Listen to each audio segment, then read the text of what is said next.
Everyday chat and chart live during the New York session. Here, real traders share the raw truth, their mindset, technical analysis, and execution. This is where real traders show their skill set.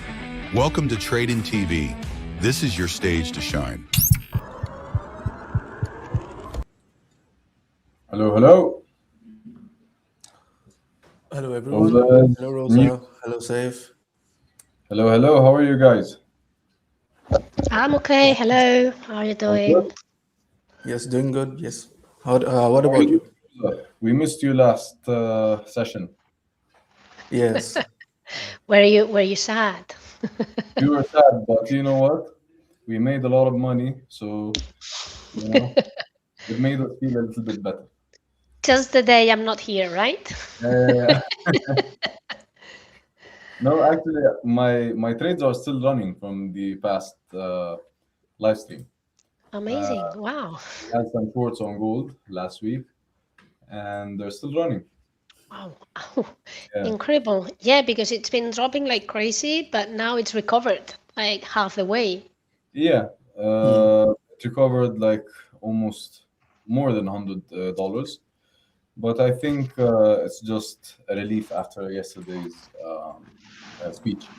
Yesterday was Jerome Powell's last speech as Fed chair.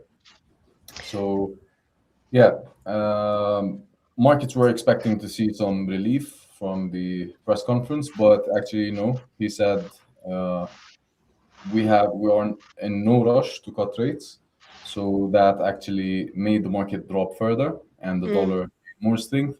And once the market closed, we started to see some relief, and maybe it's just some liquidity collection before the continuation of the bigger move. So let's wait and see. Anyway, so let's welcome the guys watching us. Hello, everyone, and welcome to a new episode of Chat and Chart. This is the New York session, and this is your host, Saif QADDOURA, and I have with me the one and only Rosa, and the very promising talent, Rajdeep, Collapse Effects. So thank you, everyone, for joining, and thank you, everyone, for watching. Let's hope that we will have a great session, a very productive session, and a very fun session. So let's get to it. Rosa, as always, we start with the ladies. Tell us, what do you have? Okay, I have clear bullish momentum, but I don't know when the New York session starts open how gold will be reacting, because to me it's like the retracement, it's been like 50% retracement kind of since Tuesday. So I'm not sure, but for now, bullish momentum. I've been just buying gold this morning. Okay, let me share my screen. 1 second. Let's just take a look at the chart and get an idea of what possibly happened. Samuel, we're trying. Okay, done. All right, guys. So this is the 4-hour chart. Let me go to the daily and show you what's been going on in the past week. So last week, was it last week? No, this was this week. When was last Thursday? It was here. Yeah.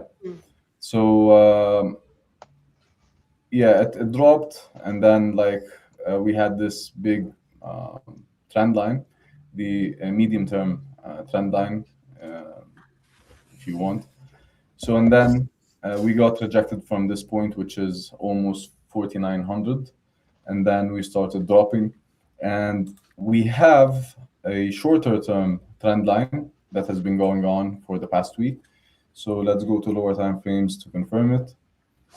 So it looks something like this. Okay, so this was the trade that we took last week on the live stream. This is done for now. Let me delete it. And I have one more trade still running. I'm still holding it to 360. So this area. I'm still waiting for it to do this. And then we'll see what it does from there. By the way, a very important note, today is the monthly candle close, okay? because today is the 30th of April. So today we get a monthly close. So let's go to the monthly real quick and see what's happening there. Okay, so if we close anywhere below 500, I believe we will see a strong momentum to the downside, and we will get the 3,800, maybe 3,600 level we were talking about in the past live streams. But for now, nothing is confirmed. I'll be waiting to see how this candle closes tonight. And then we go to the weekly. The weekly needs to close below 550. So both of them, if they close below 500, that would be a good sign for the bearishness. Let's go to the 1 hour time frame and see how it looks. Okay, so we started to get a rejection from this area. It got to 646 and then started dropping, and now we are still outside the band. We might be 650, 690. Let's wait and see. But for now, we're still in a downtrend. It's a very clean downtrend, lower lows, lower highs, textbook downtrend. Let's go to lower time frames. Okay, the 15 minutes, it's still bullish. No reversal signs here. Reversal signs to the downside, I mean. Okay, we got one here on the 5 minutes. We have an engulfing candle, a bearish engulfing. If we break below this low and we close below 620, I think this will look something like this. 620, Saif? If we close below 620. Okay, so we might, if we close here, we might do this and then start dropping again and do this. Okay, and we'll see a continuation of the downtrend. But so far, everything looks bearish for the session. Everything looks bullish, sorry, for the session. We only have one bearish sign, which is on the 5 minutes. Not very reliable, if you ask me. So we'll see. We'll see. We'll see. Rosa, would you like to share your screen and show us what you have in mind? Bear a second. Sharing screen. Where is it? Here. Yeah. And just move you to the other side, both of you, so I can share properly. Share. So I'm going to share something. I've been using it for years already, and also the usual moving averages that you always see on my screen, on my MT5 screen. But I'm going to share trading view this time, just for a reason. I'll let you know now. Party? What did you say? What a party! Yeah. Colorful party. Well, yeah, I'm not very good at managing nice colors. Yeah, a party from the 90s. Yeah, let's put some color. I'm wearing nearly white today, which is rare as well. As you know, I'm always wearing black. So, so let's move on. Yeah. The things you can see here are the stochastics I use. So I wanted to show you how sometimes I trade to look for these ratios. These are all actual trades that have been taken on the real account, and then I go back to here, and then I leave them marked just to understand that was a loss, by the way. So I play around with the stochastics when everything's aligned and the stochastics, and the price hits an important level. Let's go, for instance, that one here. So it burned this level. It's a breakout of this level. This rejection, it goes down below, and then when all stochastics are below 20 and they move up, creating a divergence, I work with divergences. in smaller time frames, then is when I enter the market. So because I'm answering that because some people have reached me over this time asking me what are the stochastics I use on MT5 and why do they use them? And it's because I work with divergences. They're pretty nice. They work fantastic. This is 15 minutes, 5 minutes, but I trade in 1 minute. So honestly, I never see this chart, 15-minute charts, other than marking specific levels. So yesterday I traded this one. It reacted to the level. I wait for a retest, and then when the signal was all right, I incorporated here on the downside. So for those asking me, how do I work with stochastics? Is a few stochastics aligned. The stochastics are based in 1 minute, 3 minutes, and 5 minutes. That's the differences between one stochastic and the other one. So I can measure different time frames without actually opening the chart in that time frame, like 5 minutes, 15 minutes, 3 minutes, and 1 minute. And then I wait for divergences on the stochastics most of the time, and the reaction of the price in a zone. So it's not everywhere in the chart. So it's important the context on where the price is reacting or where the gold is giving you the signal. In the middle of nowhere or in specific zones, like areas like this one. This one's here. Okay. So that's it. And that's a powerful tool I've been using for years. So allow me to close the door just a second. I don't know if you can hear the noise outside, but it's crazy. Yeah, So, it's okay. Like it's very minimal. oh, okay. So yeah, stochastics and moving averages. I've been using them for, I don't know, 7, 8 years. The same ones. So I didn't change. So I just wanted to show that and then see some of the. This is, I'm going to show my MT5. By the way, I already have a crypto. Yahoo! So I can start working with Tradin. Finally, about time. Yeah, fine. I think I'm the only one not having crypto at that time. Me and my grandma, probably. Yeah, probably. So I'm going to share the examples. I'm just, this is, where's my broker? Okay. Can you see the broker now? Not yet, no. No? No. Still on the same screen. Oh.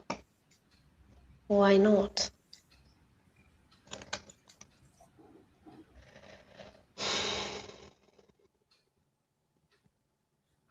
Not yet. No, I think you No. have to close the tab on Trading View, stop sharing, and then share again on the MT5. Oh, okay. Okay. Look at the Gen Z educating us on technology. Yeah. But that's my feeling all the time. Someone was laughing at me this morning for not having. Do you have Binance? No. Do you have any crypto? No. So you should open a Binance. So okay, send me a video on how to do it, and I'll do it. But don't say just open a Binance account. As if it's very simple. Yeah, see if I knew. What are we? Elon Musk's? Yeah. These people do it so easily. Yeah. Okay, now you're seeing. This is one of the accounts I've been trading. This is from yesterday, and that was the two scenarios I was talking about earlier, two cells. So I've been working on this is 100 pips, and this is a 130 pips. Not all the way, I couldn't handle. Just leave I didn't leave the runners be runners. But yeah, very much so. And By the way, what's happening? Like, how's that going with you? Leaving runners in general, not on that specific case. no, it's going fantastic, to be honest. And I'm increasing the size of the runners. But the thing is, because this week it's been very bearish and I'm a bullish person, I've been struggling, having to take sells. So that's why I wasn't so confident leaving the cells being runners, and I closed them all as soon as I could. But in Yeah, general, it makes sense. in general, it's amazing. Yeah, I'm already living, because I used to leave one runner. I'm already leaving two runners, and I leave them be. So pretty good. Yeah, I'm quite happy, and I have to say, because of that, this month's performance is just out of the charts. So Nice. because they were crazy moves upwards and downwards both ways. So I'm quite happy of what I'm doing with with all your knowledge, Saif. Well, I'm very happy to hear that you're doing it, because I can tell you, like, leaving runners is a game changer.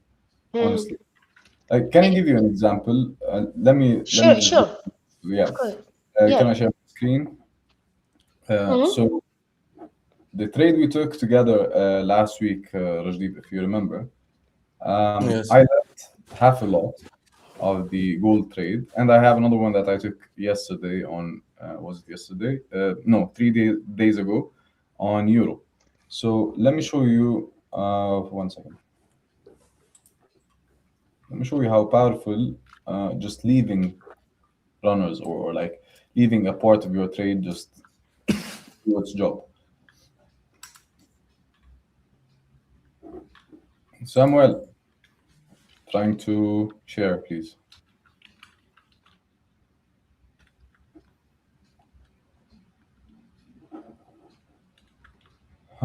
What's happening? Yeah, here it is. So that's the gold trade. 1 second. So that's the 4 hours. Yeah. So now it's at break even, a little bit in the money. Could you zoom in a little bit more? It's Yeah, I'll try my best, because again, not Elon Musk here. Yeah. So I took this trade around this area on this engulfing candle, and then like my stop loss, I believe it was around 773. Remember? 75, yes. Yeah, 75 exactly. And then I moved it down here, because خلاص, no point of just staying there. After we broke this low, this became a high and this became a low. So I moved it to break even after we made another high, another lower high, and we broke below again. So there's no point of leaving it above here, like above 75. But I want to show you how, like, half a lot, which is like 0.5, can make a lot of difference. Okay, so this, like, the half a lot is like making me so far $6,000 something. Yesterday it reached around, like, this alone. Forget about the euro. This alone reached around I think 11,000 on its own. So imagine half a lot. So that's very, very, like, leaving runners. I already took profits of the, like, majority of my trades, but I just left half a lot. Like, what's going to happen? Right? Like, it was like maybe $4,000, $3,000 in the money, and I brought down my stop loss to break even, and thought, like, okay, I already made money on the other trades. Now let this one run. If this one reaches my TP of 360, the one I told you about last time, Rajdeep, the half a lot would make $20,000. So that's a lot. yeah, can you imagine how powerful leaving runners is? It's very, I very, can very, see that. I can see. yeah. So I don't like to share trading accounts, but I wanted to show the people, because it might actually make sense in their heads finally. If they see. And it's important, at least to me. I appreciate it because it's like now I'm seeing the potential. Yeah. Because it's not something I don't usually do, these lots, but I don't leave them be. So Yeah, thank sometimes you. like the best thing to do is just sit on your hands and just wait. Hmm. Doing nothing is doing a lot. That's yeah. No, but it's thank you. Thanks for showing. And how much of the account do you usually risk per trade? Again, what was the question? How much of the account do you risk per trade? So let's see, there's a play now, there's a trade. Maybe like on that trade, on that specific trade, it was 2%. But this trade on its own like made already 12% as of now. So yeah, that's a 1 to 6. By the way, 630 was my first TP. So now we're at my first TP. But if it like follows through and then like falls to 360, then that would be like that would make me more money than the money I made on the bigger trades. So that's why I always tell my my students, the people who ask me, focus on pips, not on money, because I'm not on lot size. Because okay, big lot size can actually make you a lot of money, yes, but it's very risky, especially in such market conditions, because you see how gold is moving like $200, $300 a week. So on one lot, that's $30,000 a week of movement. So no, focus on pips, focus on like banking more pips instead of just like thinking like what can half a lot do, what can like 0.25 do. It can do a lot if you are like patient enough. Wow, amazing, thank you. You are welcome. Don't you feel like closing the trade like Sorry? right now don't you feel like closing the trade when it's reversing because it's moving closer to your break even, right? So do you never think of that? Because it is real money, right? It is not prop firm. No. I used to think like that in the beginning, but like, what if I lose this money? What if like I miss out on this money? But that's the beauty of closing partials, because I already made enough money that made me satisfied. So when I looked at this, like when I decided to leave this, and if you remember last week, the plan was to leave like a small part of the trade running. Remember? Yeah. So first of all, that was my plan all along. Second of all, even though like I see it now reversing to the upside, and it might actually hit my stop loss at break even. Once I like left it, when it became like on its own, like when I closed everything else and now I have only this trade, the profit that I see, the floating P&L, I consider it to be the risk of a trade that is like, imagine it's a risk for a new trade. So risking $5,000 to make $20,000 is actually a good risk reward, right? But in reality, like my capital would not go down. It would like still be up because I closed partials before. So it's all about the mindset. That's why I don't have the urge to close it, because I decided that, okay, now if I close it now with the rest of the trades, it would make me like $5,000, right? But if I wait on this $5,000, it might become 20. So I'm willing to take this risk, which is like risking $5,000 today for it to become $20,000 tomorrow. So it's all about how you think about it. Yes, and adding to your comment, I'd say the other day I did exactly what you don't have to do, which is what you said. So I was in profit and I thought, yeah, let's close it. And I had my break even set. But for some, you know why? Because it's the end of the month and I want to have my salary, my nice salary. And then I started. That's fine. That's also fine. That's okay. No, yeah, but what I did is something you don't have to do. Say, okay, I'm going to close now, so I'm secure, right? So I'm done for the month on my personal account, and then I close the trade, and this trade would have gave me three times more, Yeah. and I Now, was regretting. I'm regretting since Tuesday for my decision. don't regret anything. No. Like you will have more opportunities in the future, No, but not the money. No, I'm not regretting because of the I know money. I'm regretting because my the decision wasn't behavior. the right one to take. Yeah. So The behavior. the behavior, But yeah.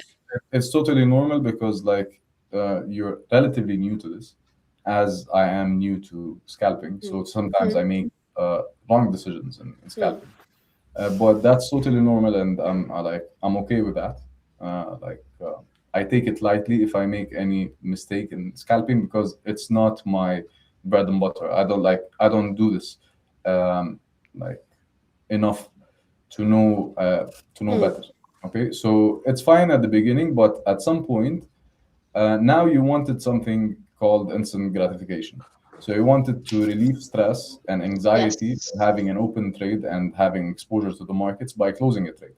But tomorrow, like agree. in the future, when this becomes like the norm, you wouldn't be anxious or you wouldn't be stressed even about this trade. So you will just leave it running. So Mm. it's a matter of training your amygdala or Mhm. like your brain that you're not in danger, you're not in a life-threatening situation, a lion Yeah, is not following you, yeah. so no need to act, no need to react. So Mhm. just leave it as is and sit on your hands. So it takes training. It's totally fine. But you did it for the right reason as well. Like sometimes it's good to like close the month and like Yeah. just because it gives you a psychological boost for the next month. So it's good. It's not bad. Yeah, no, and also I usually do that. Even sometimes I close the month 3, 4, 5 days before the end of the month, just because I'm exhausted. And this week and the last week was very harsh to me for personal reasons. So when you have to close the month and say, "Hey, that's Yeah. it. I've done my best. Let's close it positive. Fantastic numbers, best numbers of the years. So it's been the best month of the year. Don't ruin it." And Yeah, it's fine. So it's okay. amazing. But That's amazing. I'm conscious. I know. I'm aware of my bad behavior in the sense of closing something that's already on a break-even point.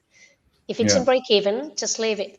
But we are all human. So I'm just explaining the case because Yeah. even after It takes 10 years training. trading, um, Yeah.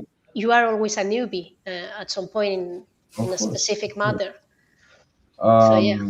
Um, is Mesa here? I told Mesa something the other day that I would like to share with the rest of the people watching. Um, like following what you just said about learning and like you being a newbie, even if you're like 10 years in, Mm, you have to learn something new every day and you have to improve yourself every day so mhm. that your odds of beating the person on the other side of your trade becomes higher because the other person is actually improving themselves and the other person is working on themselves. So if you just like stay put and don't sharpen your skills, at some point you will start losing. So like learning is an ongoing process. I learn every day. Rosa learns every day. Rajdeep learns every day. So that's how you stay profitable by widening the gap of knowledge between you and the other person taking the opposite of your trade. Because again, it's a zero sum game. So Mm. what I make, someone else lost, and what I lose, Yeah. someone else makes. Mm. So it's a battle of like taking someone else's money. So in order to have this advantage, you need to stay you need to stay humble. You need to keep learning every single day. So yeah, that was a great comment. Thank you, Rosa. I'm stuck at break even for the past 4 months and I'm trading a funded account. I'm stuck at evaluation phase. Okay. Rosa, would you like to take this one? Okay, evaluation Like, phase. answered this Yeah. answered this to the same person last week, Rajdeep and I. So I would like Oh, you to really? I would like you to give him your 2 cents on this. Okay, so first of all, I'd like to know the reason why you are stuck at the break even. So, assuming that you are um, trading and adding some trades you lose, some trades you win. If you mean being at break even for this reason, but you are trading, that's something that can be fixed in the sense of you have to have a look at what would I do. I would do. I would have a look to my numbers, to my back testing, because a strategy can be a super winner strategy, but still being flat for 6 years and even for a year. See, 6 months or even for a year. So it's pretty normal. I have many months that I'm up and down, up and down, up and down, but I keep doing what I do absolutely every day. I keep showing up at my job. And for some reason, there's one day then you make up 1%, 2%, 3%, and everything changes. But being stuck as a starter point, it's nothing Okay, Rosa, to can I worry ask you about. questions that might help Warzone understand better?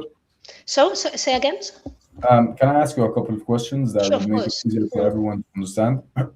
Okay, so you said like you keep doing what you do every single day over and over again, right? Hmm.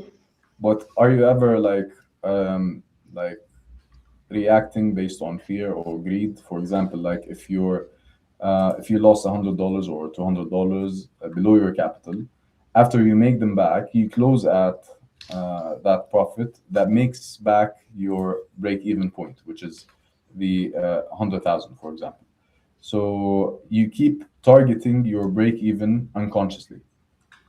Okay. Okay. So do you do that, or you just leave like you trade as you would trade if you were like up 20% for the month? I trade the same way. Same Exactly. strategy So over and over. there you go, Warzone. So that's the first point. The first point, you shouldn't Sure. be um, acting based on emotions, because like your emotions or your uh, instinct would tell you to close the trade once you get back to your break even. Although that same trade, if like left running, would make you 5% or Yeah, 3% you're right. Yeah. Yep. of your account. But subconsciously and unconsciously, what you do is once you see the break even, you say, okay, now we're at square one. Let's start over. And now I'm a new trader. Now, when you do that, you lose again, and then you get a very good trade. And once it gets to your like break even again, you close it before the TP Hmm. because you're so frustrated with the fact that you went below your break even point. So that's what's happening to you. But as I always say to everyone suffering from the break even situation, you're like on the final phase before becoming profitable. So congratulations, that's a good place to be. It's not very bad as you think, and if you can afford it, I have a solution. If you can afford it, which is lose that account on purpose to train your amygdala that okay, now I lost the account. What Hmm. happened? Nothing. Did I die? No. Am I like starving? No. Like did the world collapse around me? Not Hmm. really.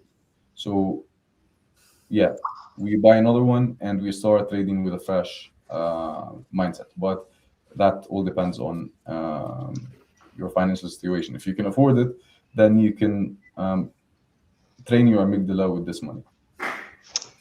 And you make sure you can afford it. Yeah, Otherwise, you won't be a trader. It's like I want to be I don't know. I want to have a shop selling shoes, and I don't have the money to buy 100 different shoes. I yeah, only can afford two shoes, so you're not going to sell any shoes.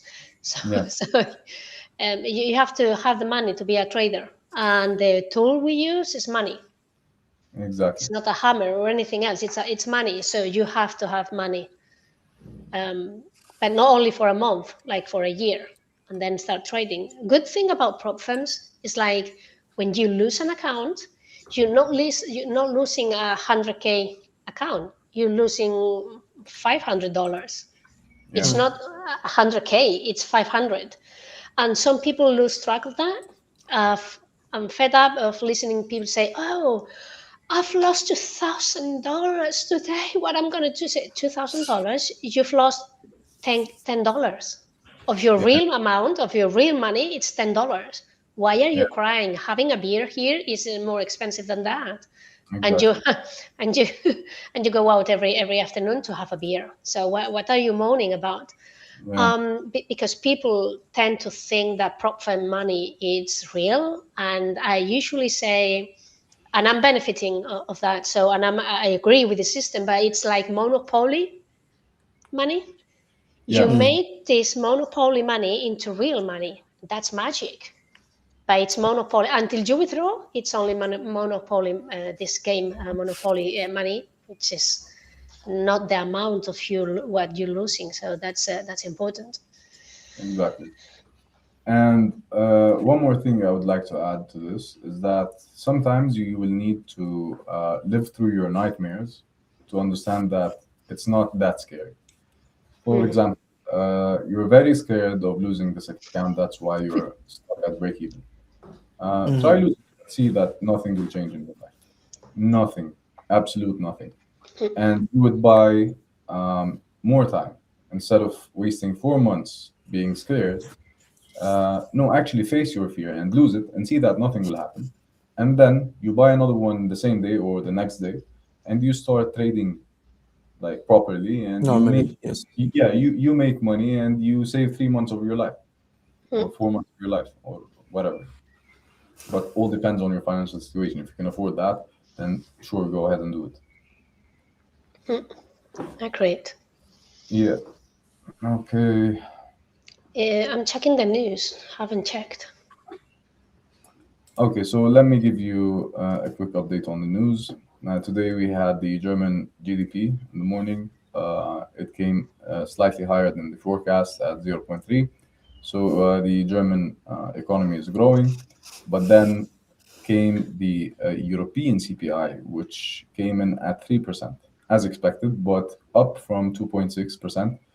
Now, a quick reminder, this number was 1.9% less than a month ago.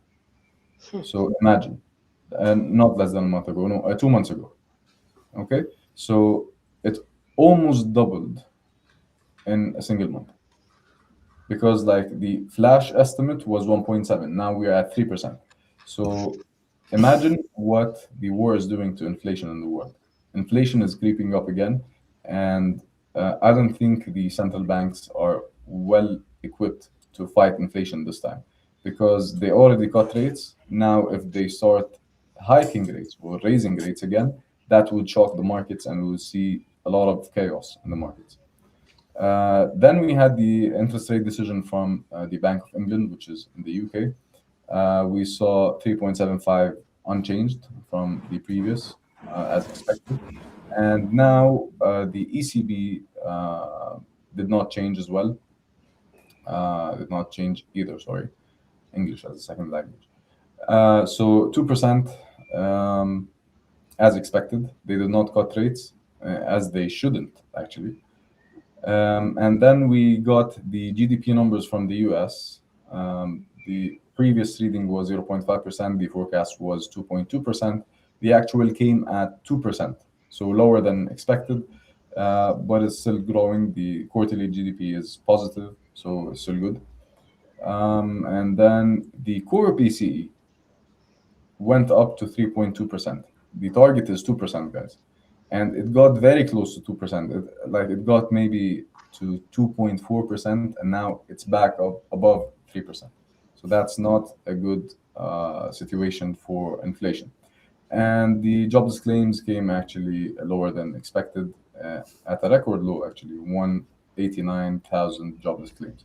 Now, let me tell you why this is important, why I'm focusing on inflation so much, and like what it can do to your trading and to markets. When inflation is high, rates stay higher for longer to fight inflation. So as we saw yesterday and before yesterday, the Bank of Japan kept rates high. Bank of England, Bank of Canada, the Fed, the Federal Reserve, all kept their rates high. Um, like contrary to the belief that we had at the beginning of the year that there would be 2 rate cuts this year. Now they're studying the option of hiking or raising rates because inflation is going out of hand. So what does this do to the US dollar? It means dollar goes up. If dollar goes up, everything else goes down. Got me? Mhm. So yeah. And I believe the real inflation hasn't hit the markets yet. The real damage hasn't been reflected in the markets yet. Wow. Yeah, because it takes time. It takes time to get reflected in the markets. Yeah, like the bicycle effect of the oil Yeah, tankers that you said. exactly, yes. Because I had this video on Tradin that says that oil tankers are very big, so they're very slow, and it takes time to reach the world. So the oil that has been flowing for the past couple of months actually sent before the war. Okay, so now no oil is flowing outside the Middle East. Okay, for the past, which means this effect will be visible after like a month from now. Makes Suddenly, sense. suddenly there will be no oil flowing into economies, meaning higher energy prices, higher inflation. Higher inflation means higher interest rates. Higher interest rates means a stronger dollar and a crash in everything else.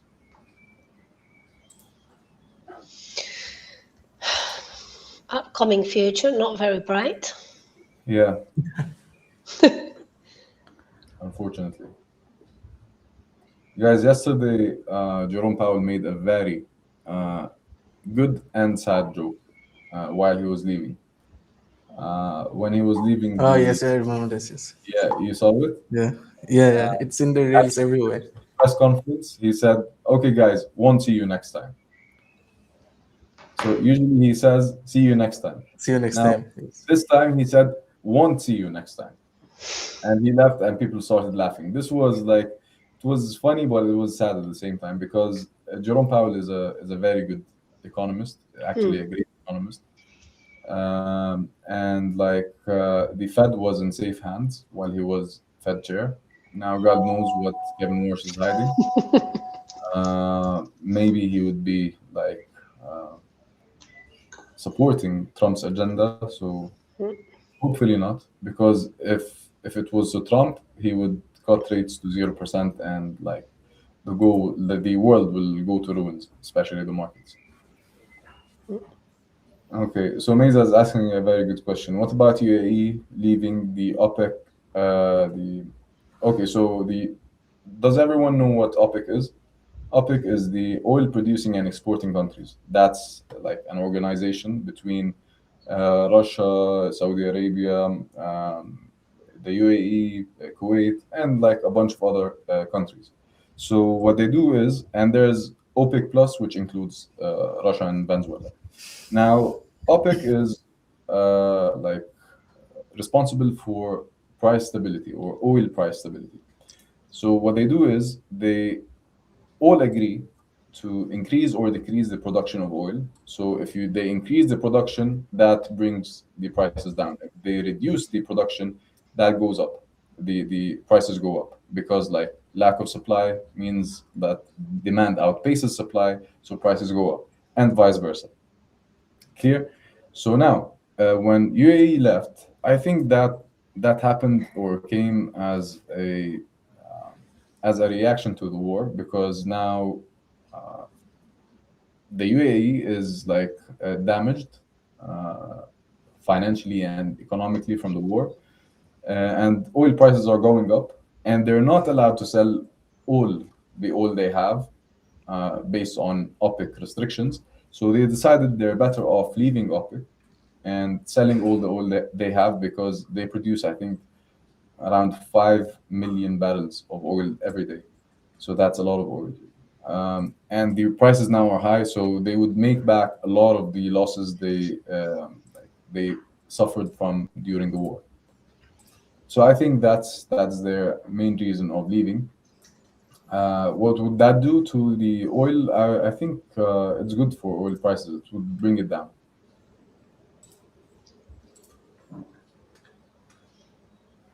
But on the short term, nothing would happen. Like, if you ask me, nothing would happen on the short term. That's a long-term thing.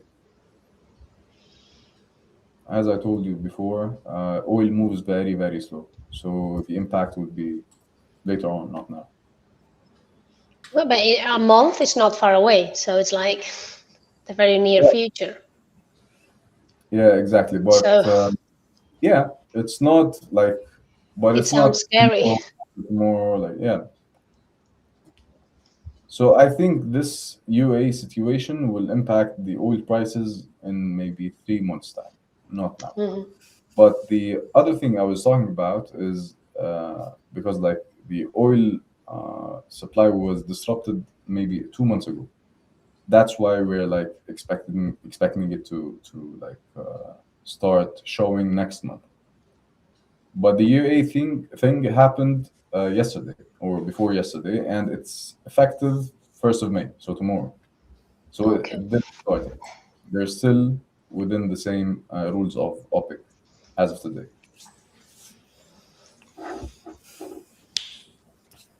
Yeah. Soham is very happy today. His USD JPY dropped Yeah. heavily. Let me share my screen and show you what happened to USD JPY today. Look, what a candle, huh? Look, that's a huge drop. We go to the daily. That's how the daily candle looks. And now it hit the 155.5. So that's the trend line that's been intact since April 2025. If it decides to respect it, it would go up from here. If not, the next stop would be 154. And then we move to 141 again. But this is a very important pivot point, which is 154.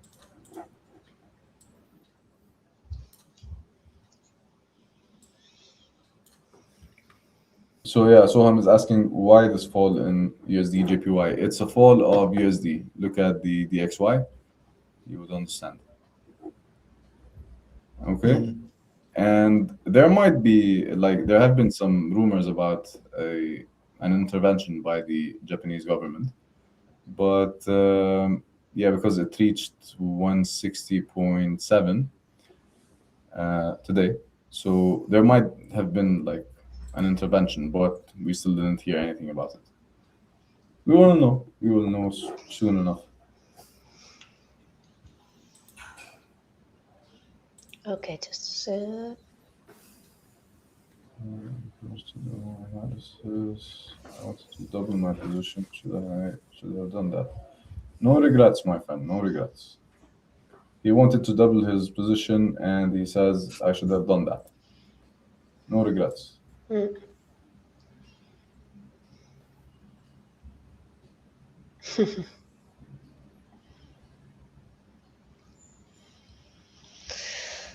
Okay. Are you guys going to trade today? So are you actively looking for an Yeah, entry point? but not before NYSE open, Hmm. and not before I find like a good setup, because like this still is not very bearish to me, and I'm looking for sells, to be honest. So let me go to 30 minutes, for example. Yeah, it's still doing fine, but the 4 hours closes in 1 hour, 1 hour, 10 minutes. So if it closes red, then that's that. Yeah, it means that the sellers won the fight or the battle against the buyers, and I would put myself next to them. So what we do is we try to be on the winning team. So if they actually manage to close this below 20, as I said in the beginning, I would start looking for sell setups. Yes. Yeah, 5 minutes is still respecting this trend line. It's wicking above it, but eventually closing below. So we're still good. 3. Euro is Okay. perfect, actually.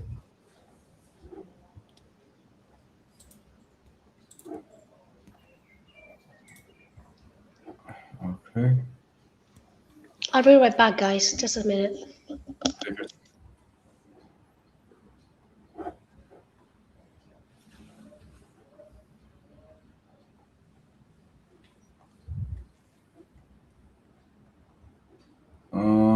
All right. So this is done. We can safely remove this and do this.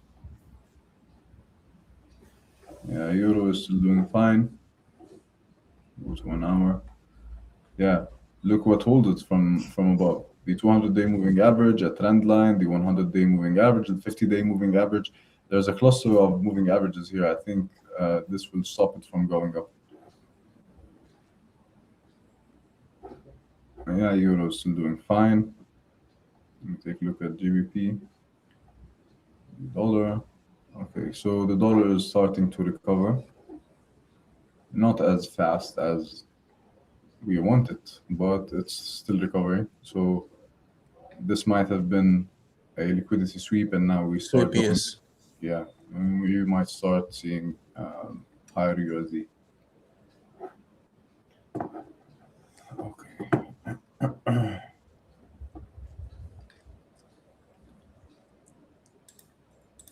What I think about gold, I don't know who you're talking to, Soham, but if you're talking to me, I'm still looking for sells, as you said. Okay, so iShow Trader wants your view on gold, Rajdeep. Yes. The stage is all yours. Let me stop sharing 1 second.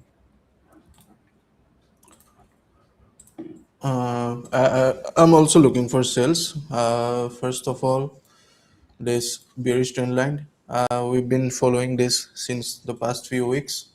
So I'm still following this trend line, and according to the time, like it's 30 minutes to NYSE, and we've been just been hovering around this trend line resistance. So I think after NYSE and on this 4-hour closer, if this closes inside this candle, I'll be looking for more sales to the downside. My first target would be 45.10. Then I'd be looking for 43.50 and then 4100, which is the monthly low, the previous monthly low. So we just cannot move upside suddenly while making such a huge rejection to the downside. Either we take out this low and then start moving up, or we just continue downside. And also here we have some imbalance on the monthly time frame, which also aligns with the 3800 that Saif has been talking for a lot of time. So this is my view for gold. I'm looking for sales.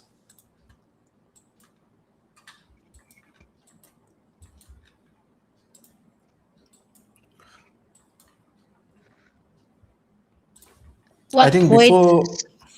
Sorry, Rajdeep.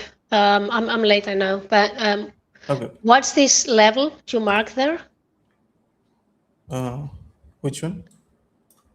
This the level you have. Oh no, it's the price level, and then you have. Okay, it's a trending line. Okay, now I see it.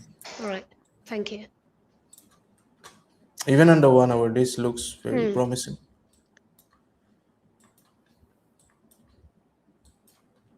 Are you still looking for buys, Rosa?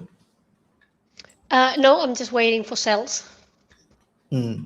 There's no buy confirmation whatsoever in 1 minute. I think it's better we wait for the NYC. Or most probably after the stream ends, because gold moves always after we end the stream.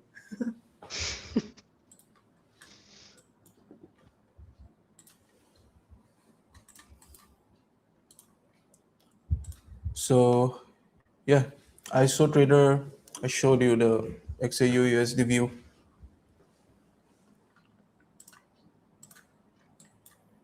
No, being hawkish. Okay. The new feature is Kevin Walls. Is this correct? What new feature? The new feature who's replacing, I think, Jerome Powell. Oh, Yeah, the Fed chair is Kevin Warsh. Yeah.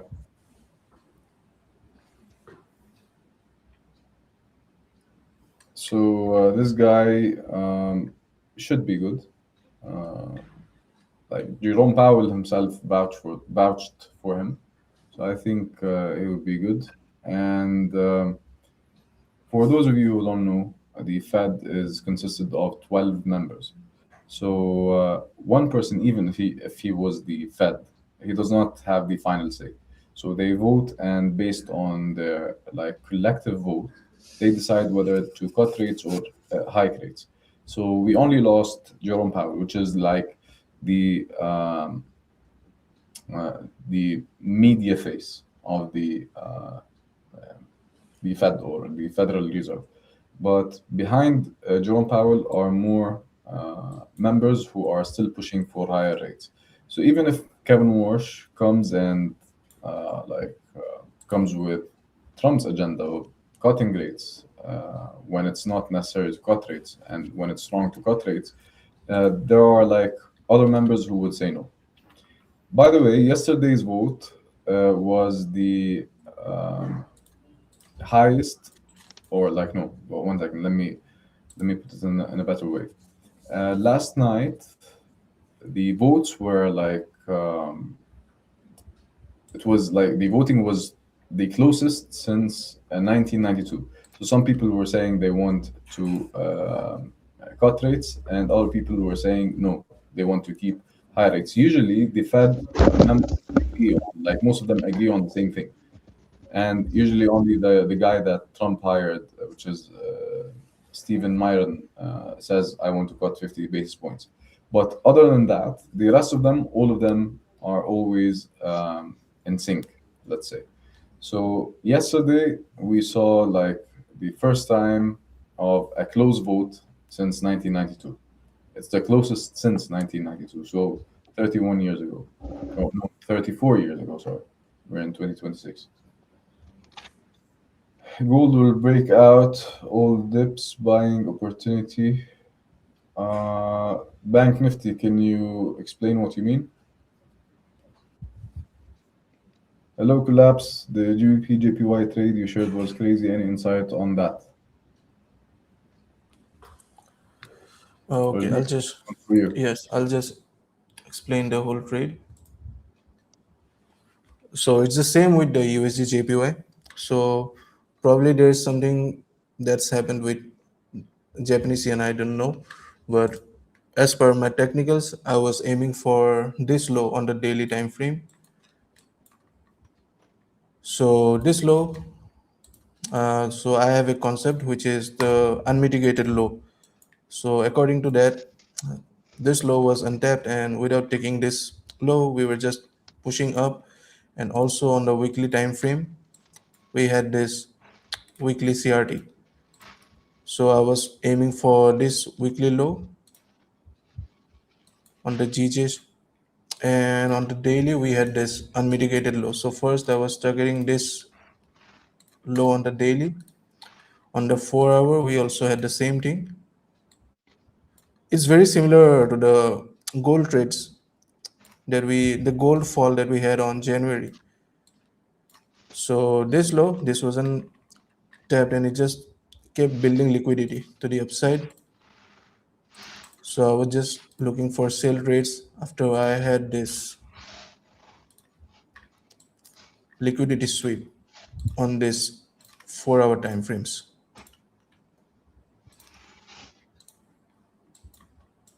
So I actually took a lot of sales this past few week on GJ. So I was actively trading GJ only. So first of all was this trade, which was a 1:3 R. And as I've said, that we had this liquidity sweep of the previous day highs, and then I was just selling gold every London Open. Whenever I got a chance on the 1 hour time frame, if there is one engulfing candle of the Asia high sweep or the previous day high sweep, I would be selling GG.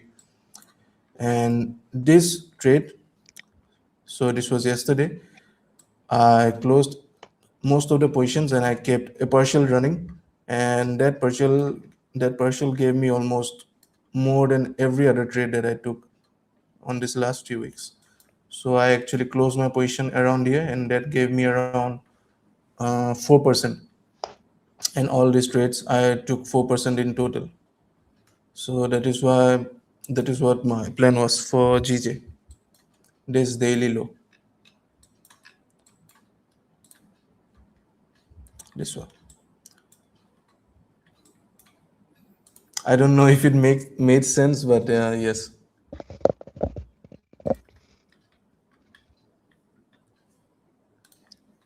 It does. Rosa, you cursed the live stream. Markets are not moving.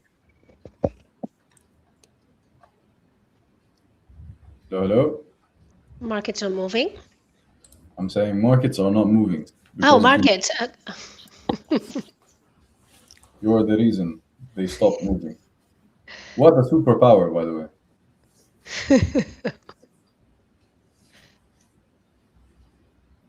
Great We need concept. to Thank go you, live Maisa. when we're sleeping because, like, we don't want it to move a lot while we're sleeping. Gold is at 42. That's quite a drop. That's why we wait for a confirmation. So now I think we're going to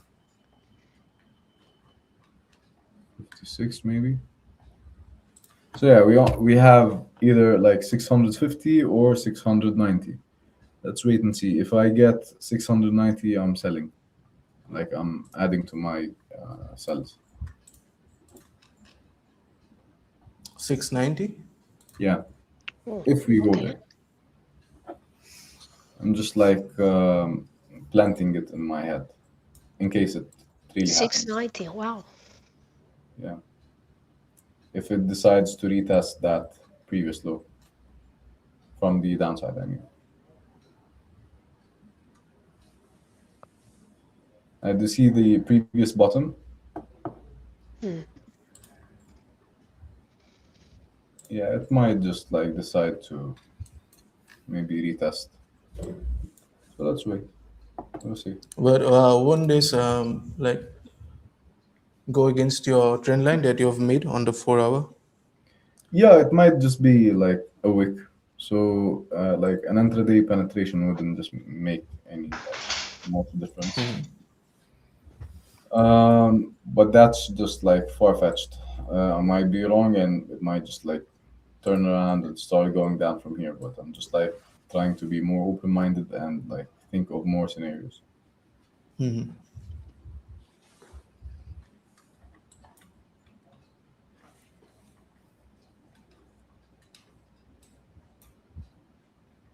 Samuel is saying, "Who checked my setup on trade now?" What do you mean? What's it? Yes. What's he saying? To get myself.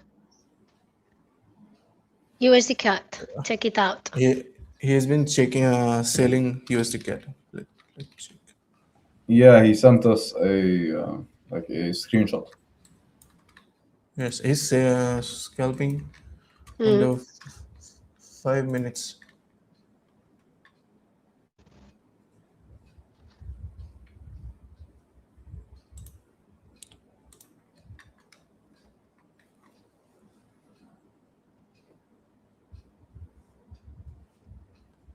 He's looking for these lows, these trend line lows.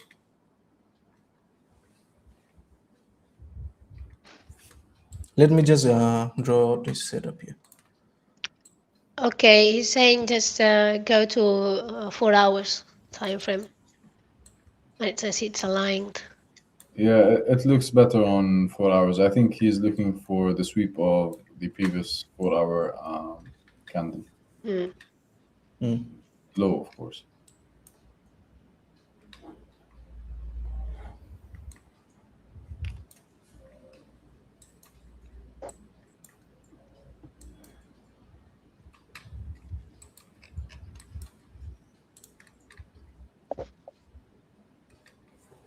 How do you draw a good trend line? Like you consider the resistance areas only, or something else?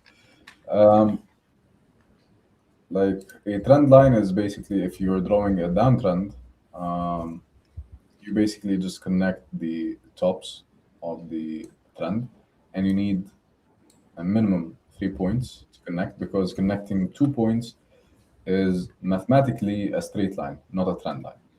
Now, when you're looking to draw an uptrend, so you connect the bottoms of that uptrend or that trend, and also you need 3 points minimum. Yes. That's pretty much it, Soham.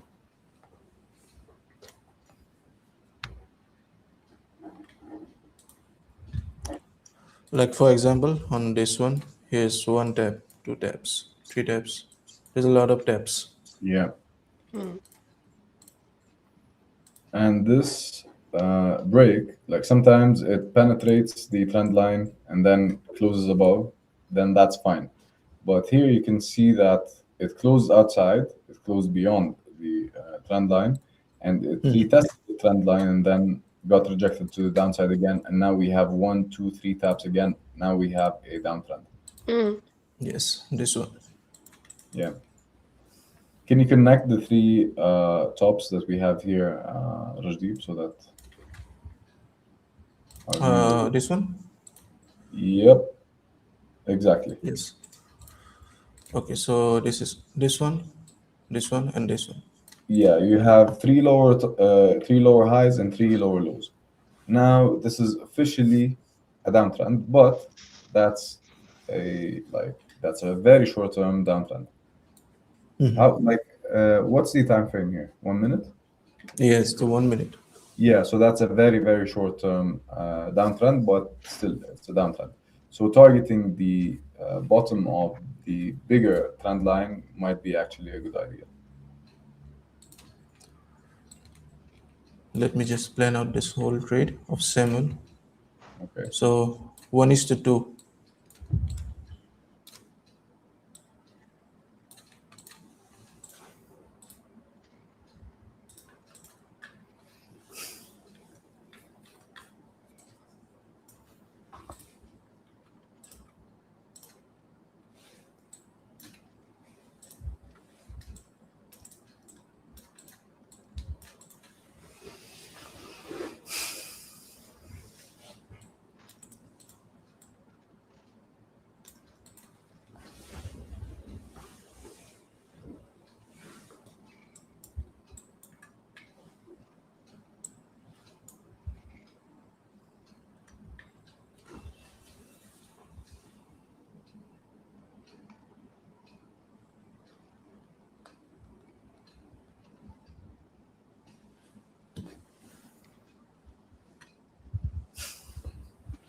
So yeah, I say let's discuss something while the market does its thing. It's a very boring session to me in the sense with the market. I mean, because there's no movement whatsoever, and it's I'm trying to find a trade, but there's absolutely nothing. So, how long for the New York Open? Say, okay, 20 minutes. Let's see if it shakes the market a little bit.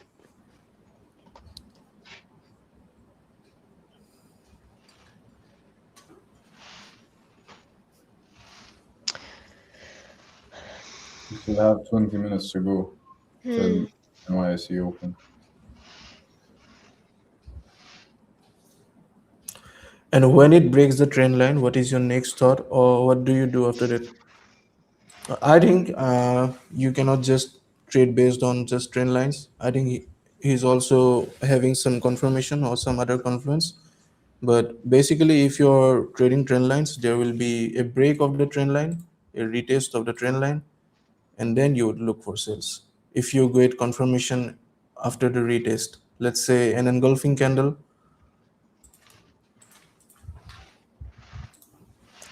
but your bias have to be sales.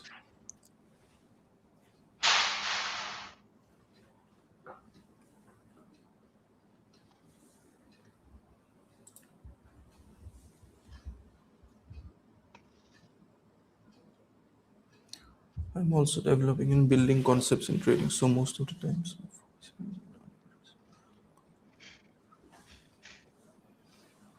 Yes, Maisa, you should check this out. Let me show you on the daily, on the gold chart. The same thing that I've told you, like on the GJ chart. You can see that this low, I think it's better on,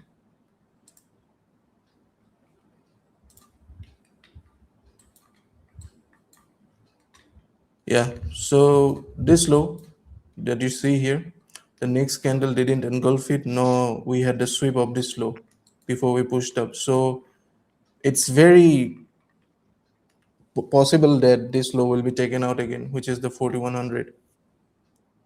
Also, one example is this one, 4350.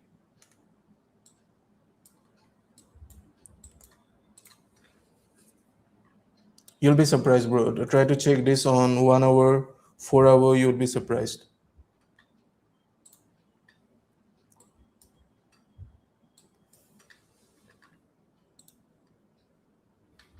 So you mark all the lows that haven't been taken so far? Yes. All right.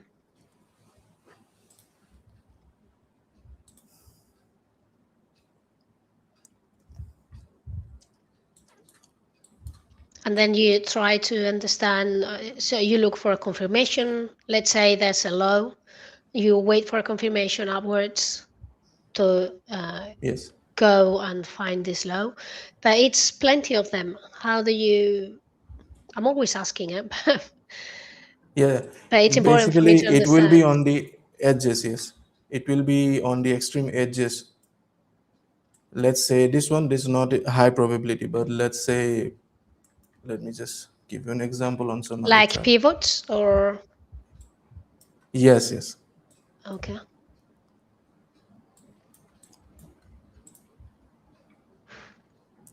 We had one just today on Euro USD. So let's say, I think my camera is off. 1 second, let me just change the battery. Okay.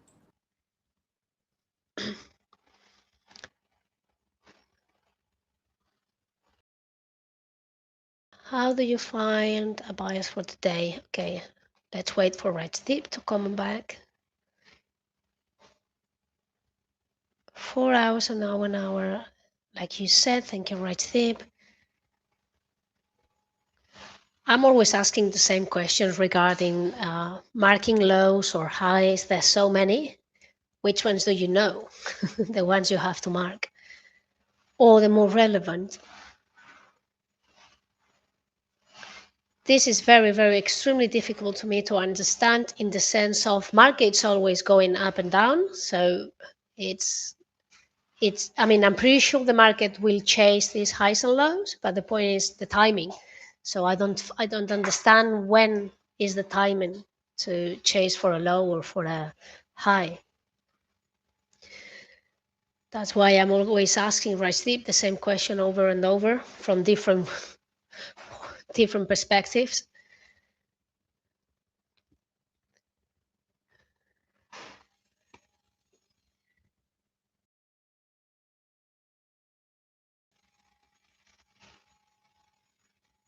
You are muted, Rajdeep. Oh, sorry. Okay, fine. Okay, so I'll just give you the example of Euro USD. This happened quite recently this week. So we know that Euro has been falling, right? So our bias it's sales, so we'll be looking for sales trade. And this 1 hour candle, this low, the next candle didn't engulf it, and neither we had taken out this low before moving up. So this whole move to the upside, you can just take it as a fake move to the upside. And then we had this engulfing candle on the upside to the downside, this bearish engulfing. So I'd be just looking to trade from here, and our target is low, and it would be taken out. Again, same example I'd give you here. This happened today. So this happened yesterday. So this is the 1 hour low. We broke below this most recent structure, this one, and this 1 hour high, this 1 hour low. The second candle didn't engulf it. Now we took out this low before moving up.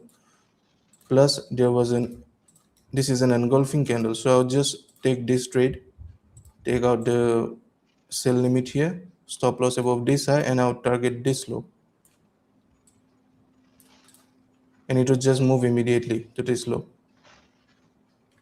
Again with this example, please. Yes. So there's a low there. Yes, this is the low of the whole structure. This is the low of the structure. Yeah. And after this low has been set, the next candle didn't engulf it. No, we took out this low before moving up. So it is this whole move to the upside. This is a fake move to the upside, according to me. So plus this whole candle, this is a bearish engulfing candle, right? So I'll just take sell trades from this retest of this kind of a demand, and I'd be targeting this low, which was untapped. All right. Yes, and I'll give you another example now. So again, another structural low. This is the most extreme low. The next candle didn't engulf it. Now we took out this low before moving up. So it is very possible by the end of the stream, we'll take out this low. Okay. At the moment, you don't have an entry point. You're waiting for a reversal. Yes. Okay. Yes, because there's no like engulfing candle on the 1 hour.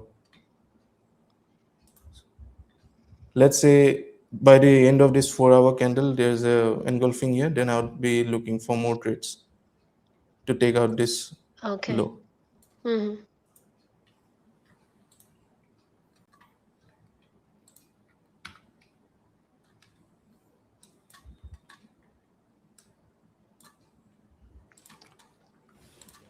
Still nothing. But I'm looking at the gold 15-minute. It's like it made quite a good rejection, but it's still too early to decide. On the 5 minutes, it closes in 1 minute. So if it closes like this, it's negatively diverted with the MACD. So it might be the start of it. God knows. Let's wait.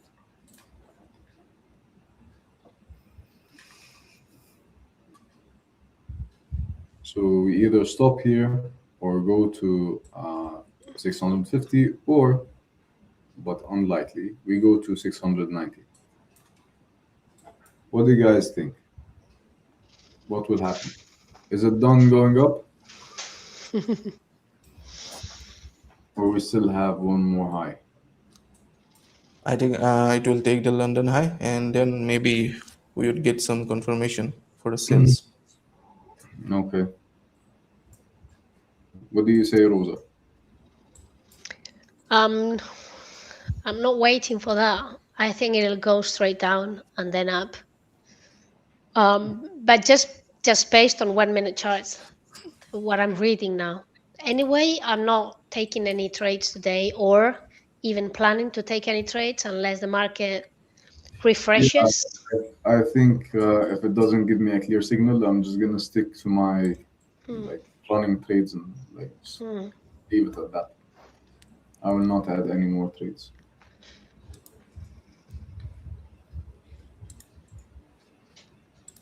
We should do London sessions. Sometimes they are. Samuel, did you hear that? That's actually a great.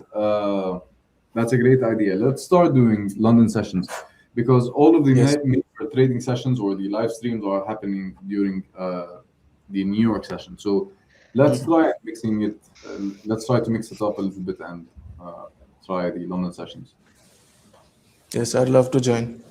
Yeah, that this same setup, the same people just move us to London. That'd be fantastic because it's It will be only us covering London, by the way, because the rest of the traders are all in New York session. I only do London. Actually, I'm the only trader who does London at the beginning of the week, but it's a weekly analysis. it's a weekly, yeah. Yeah. So it's not a live trading session. So I think we should start doing that. It's good. Yes. Samuel, are you with us? Did you hear the idea?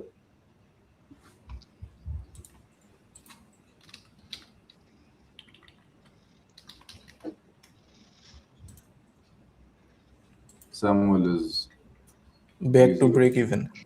Yes, he is busy with the trade. Huh.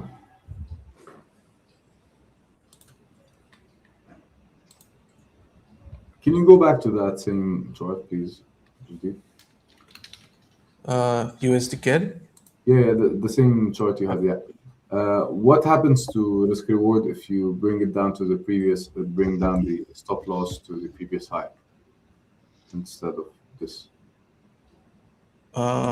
This one? Yeah. Here comes 1 to 7, right? 1:7. Yes. That's amazing. I would actually like I would take two trades, one of them with a small lot size. Yes, I got it. Yeah, you got what I had in mind. Yes. Yeah, This one with a small stop loss but a high lot size, and another one with a small lot size but a wider and more comfortable stop loss. That would be actually very if the what's it called? And the 1 to 7 risk was management. based on those numbers, like 0.5%, the 1 to 7 would make you 3.5%. Like making 3.5% in one trade, in one scalp. That would be very impressive.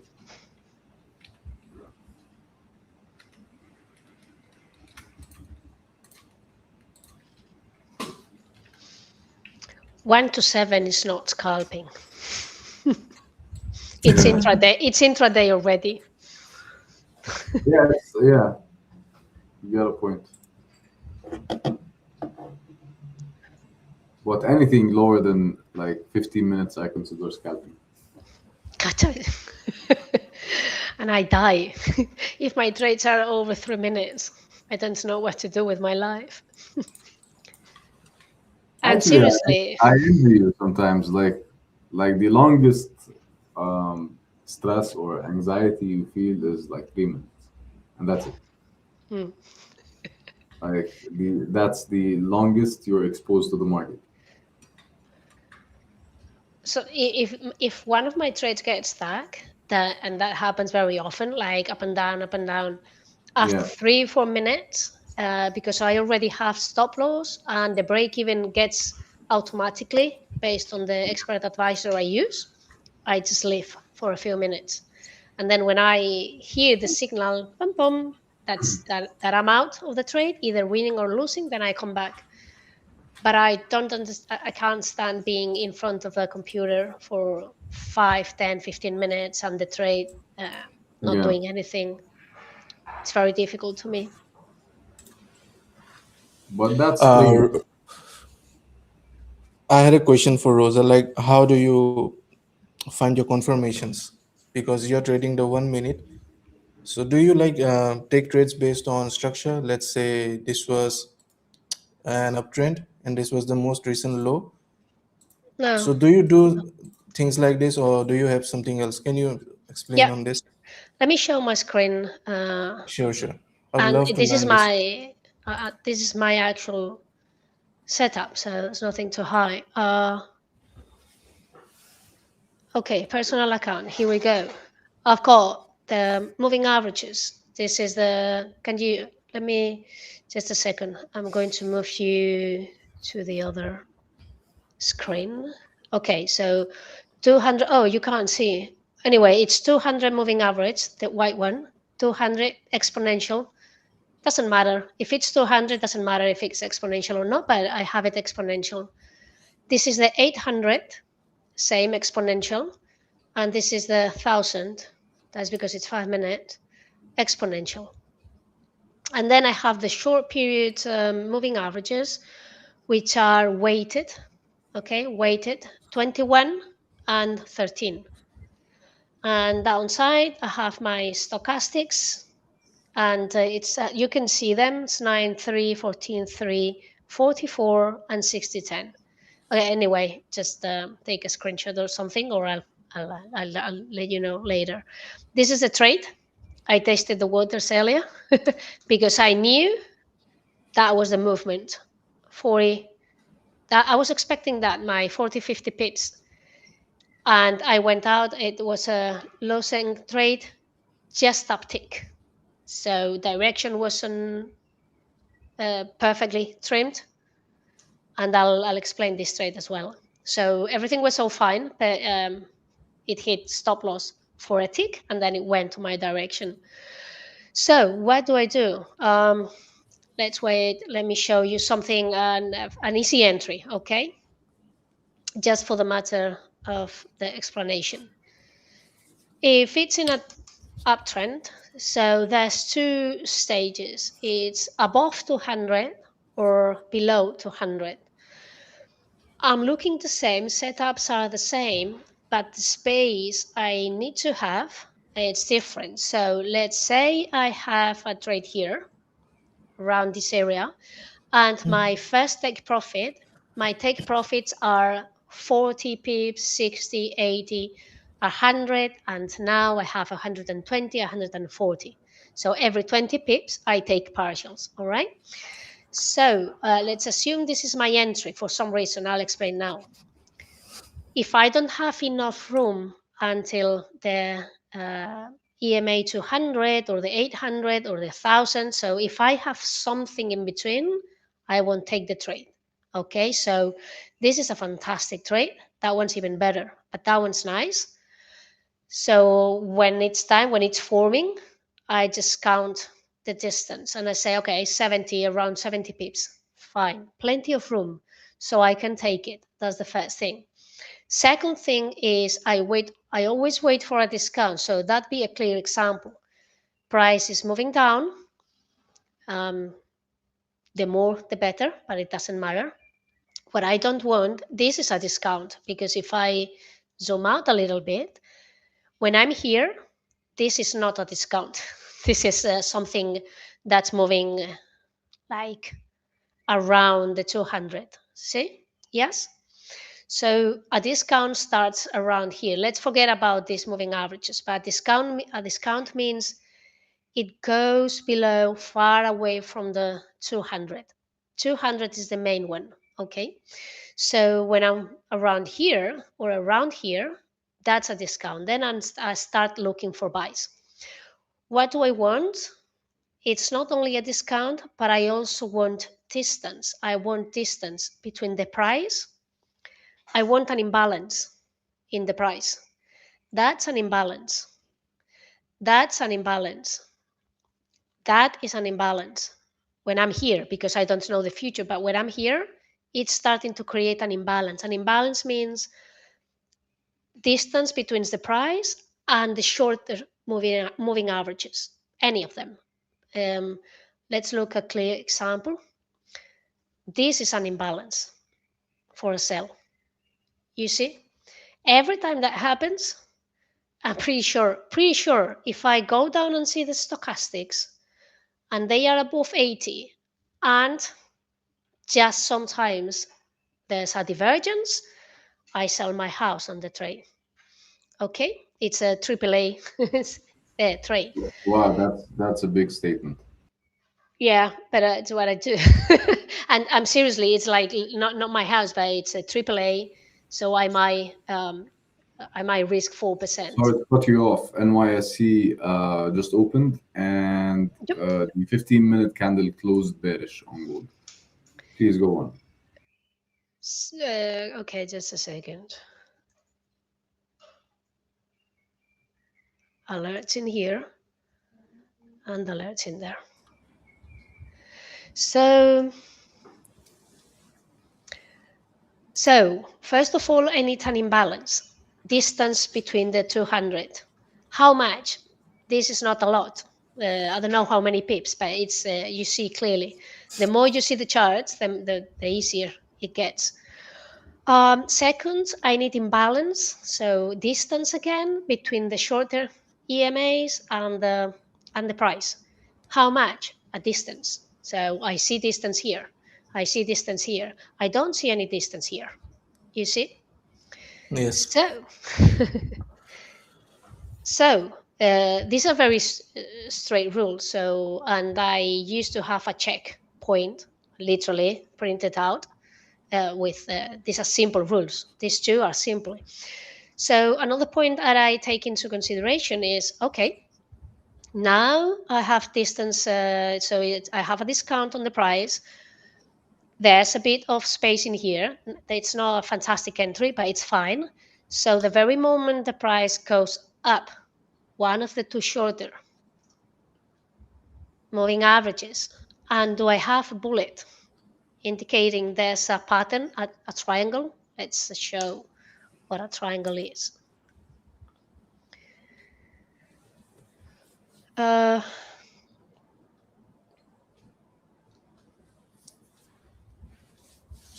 You see the pattern? But it's 3 candles, okay? So this is second candle takes the low of the first one. Third candle, so current candle, closes above the first two. Angles it, yes. All right. So this is called SRS from Tom Haggard. So it's not my invention. You see another triangle here? Second candle. So let's say I'm here. This candle is forming, and I already see that one took the low of the first one. And the third one, if it closes above the bodies of the previous two, here we go. There. So I've got an entry here, and I add some up here, and I can sum up here, and I can sum up here. So, or a new trade, doesn't matter. Okay. So, and I keep going, because what I'm looking for is, so it's a trend reversal, but my best trades are these ones. So I wait and I pick the new trend forming from the beginning.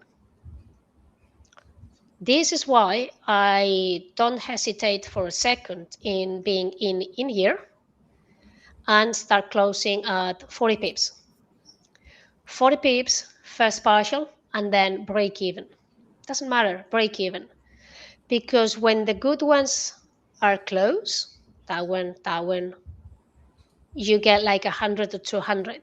That one is, well, it didn't reverse, so over 100, let's say, well, it's way farther, but times 2 entries or 3 entries stacked.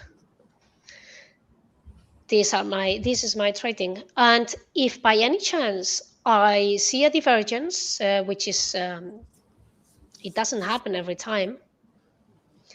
Let me find one. And this week, it's been extremely harsh for trading. And I've been trading this systematically. So my bots, the bots I have are based on this, so it's working.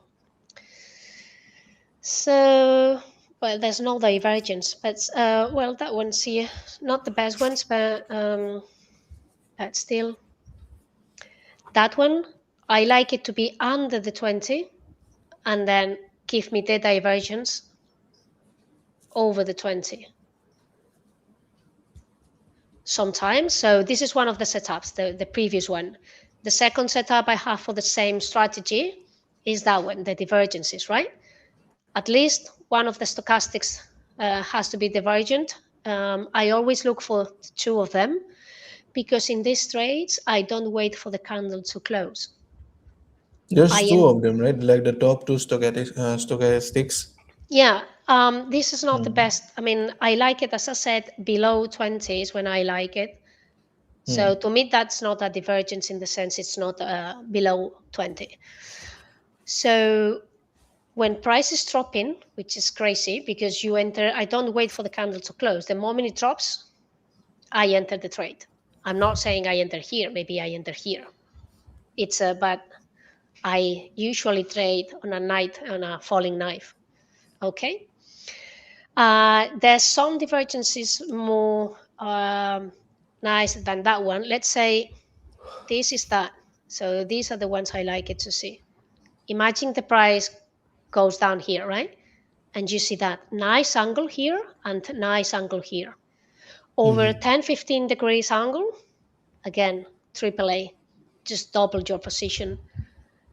And then out of the trade, if not I'm on break even, I'll set break even the moment it hits above 80. So here, let's say I'm here. Well, it's over 40 points, but let's assume it's 20 points. Doesn't matter, break even. Because if that happens, that means the reversion, it's coming in second. That's why sometimes I say it's about to reverse in a second, and it does it. And when I say reverse, it's not 300 pips for you. It's like 20, 30 pips, which is a lot to me. This is my system, literally. And that's two setups. And the same goes for trades above 200. So if I'm here, if I'm above 200, I see what's going on because I won't trade a long trade. Now you will look for sales to get the 200 EMA. Yes. Yes. The reason I'm not keen to sell is because when you work with stochastics are amazing for buys because market tends to reverse very quickly. If you go to TradingView and analyze gold in 1 minute, just let me know every time that hits below 20, you let me know what price does. You just let me know. It's up immediately. And when I say immediately, it can take 5 minutes, no more than that. If it takes more than 5 minutes, it's a stop loss for sure. But when stochastics hit, that's why people, I think, sometimes read the wrong way stochastics. When stochastics hit 80 or above, 80, 85, any number above 80, that doesn't mean it's going to reverse. You see? It's different. It's not always and if it reverses, for how long? For nothing. It's just a mini pullback. But when it's the opposite, like this one, it keeps going. That's why, for me, in order to have a sell, I have to see a clear. This is not a clear, but it's just like to draw something on the chart. Let's see something, like something like this. I need to see that a clear divergence. This is not. It's just in order to show what I'm seeing, but a very clear. So something like that above 25 degrees is what I look for. Very clear divergence. Chart is ready to, if that was a divergence, to go up a little bit and then to drop a lot, at least 40 to 100 pips. Otherwise, I'm not selling. That's why 95 of my trades are buyings, because it's very easy. It's for people like me, not very keen to work a lot. Just go again. 1, 2 stochastics, down, up. Let's see here. What happens if the price keeps falling like this week? You're out of the trades. So there's nothing you can do. It's like, okay, put your seatbelt and hold on. Then I tried a few sells, but it's not showing because I don't have any more history for memory reasons. But I had a few stop losses in here. Then when the market's dropping like crazy, then two continuous stops, then I'm out for the day, just waiting because it's not my strategy. But still, even in a dropping market, that's not an example, but if I had more history here, you would see even in a dropping market, I usually buy when everything's aligned. But that's why I don't expect, if market's falling, I don't expect 100 pips or 300 pips. I just expect a few ones. These are the rules for my strategy over and over and over. So that's it. Yeah, I think I got a brief idea. So you target on the exponential moving average, you wait for imbalance, and you wait for crossover on the smaller time frame moving averages. But to Then me, you an enter. imbalance is not like the 3 candles and a space in the middle. Yeah, To favorable. me, imbalance is when price is way away from Away from any the moving average. The 200. So I wouldn't take any longs here. Oh, but that's a fantastic entry. Blah blah blah. No, it's already extended. The price. The party started 600 pips away. Why should be in a party at 4 o'clock in the morning? So party started at 11. So it's too late for me. So I won't enter here. And also it's because it's quite extended and it gave me a few opportunities already. These are areas to filling up until here. So there's a balance. So it's like ranges are balanced to me. And then I'll wait here. That's a fantastic entry for a long. Imbalance here, a bit of space here. If I don't trigger here, I'll do the next one. And up all the way. Guys, the 4-hour candle flipped red. So yeah, I think that's our cue. Come on.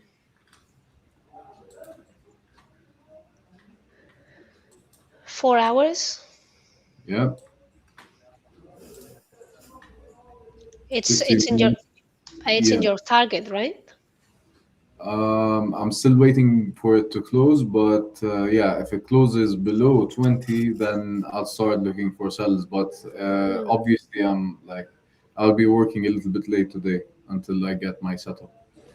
I'm not gonna waste it because I think like we have a top here, so I'll be waiting for a setup. Maybe like in an hour's time or 2 hours. God knows. It's always like this, huh?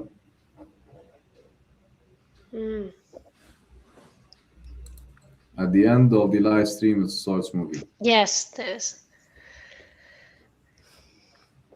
Actually, we have to start doing NYSC sessions instead of New York sessions. They're more active. Yes. Instead of starting at like 1 hour later.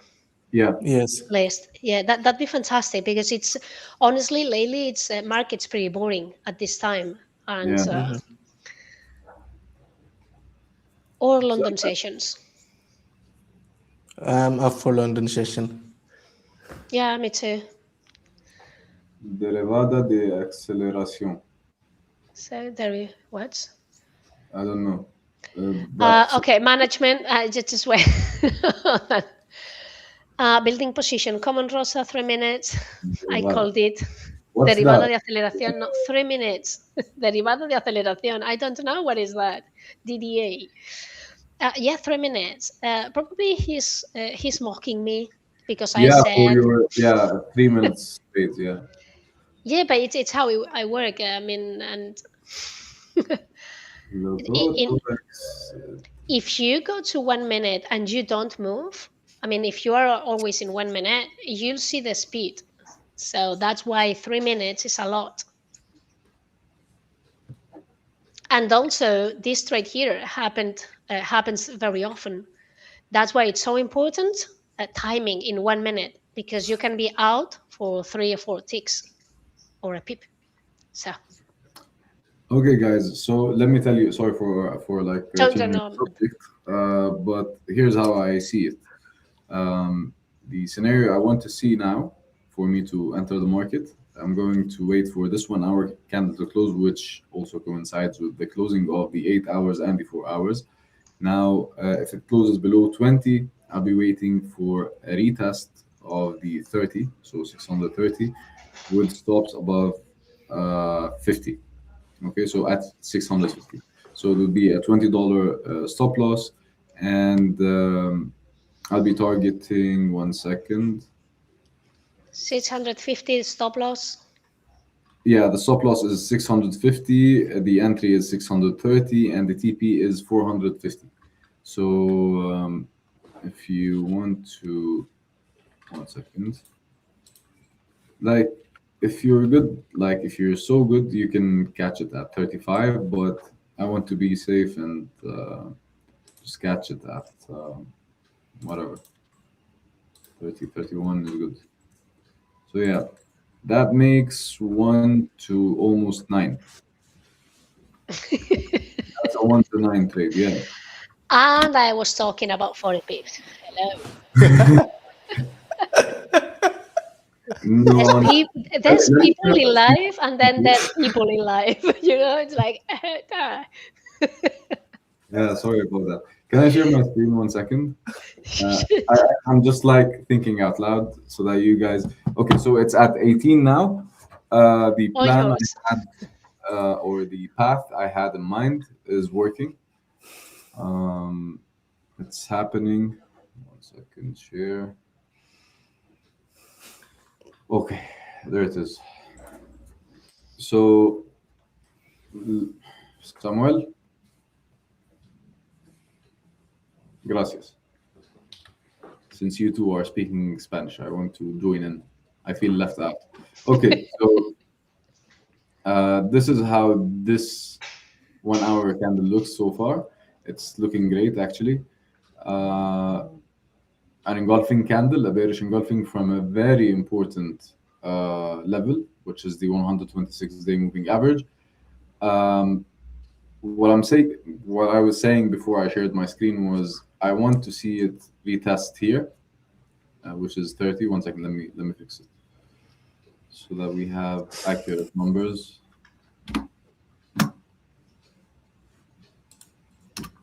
Okay, and here at 50, not necessarily 50. The high is what? 40, what? 46. So yeah, 49 is good. 49 is good. And the TP is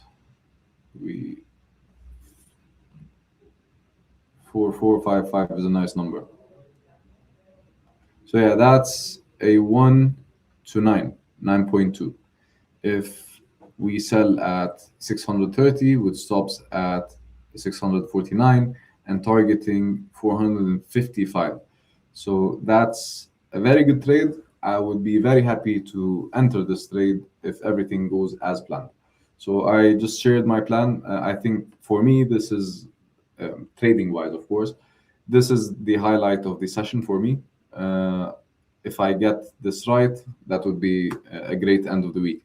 But otherwise, no, like that's the only good thing that happened on charts again. So that, yeah, of course, a lot of knowledge has been shared, a lot of discussions, great discussions have been made, but I'm talking about the charts. This is the only good thing that we saw on charts since the beginning of the live stream.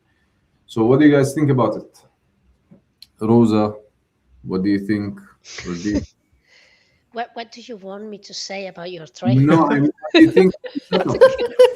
What do you think of the setup? I'm getting anxiety just looking at your chart. It's like, all good. Yeah, good. Yeah, good for you. No, but look how many times it happened. Like, I mean, like, here's the engulfing candle. Come on. Like, I keep repeating myself in every live stream. I keep repeating the entry model. So here's an engulfing candle, right? On the 1 hour. It like retested halfway to 50% retracement. And then look, 1 second.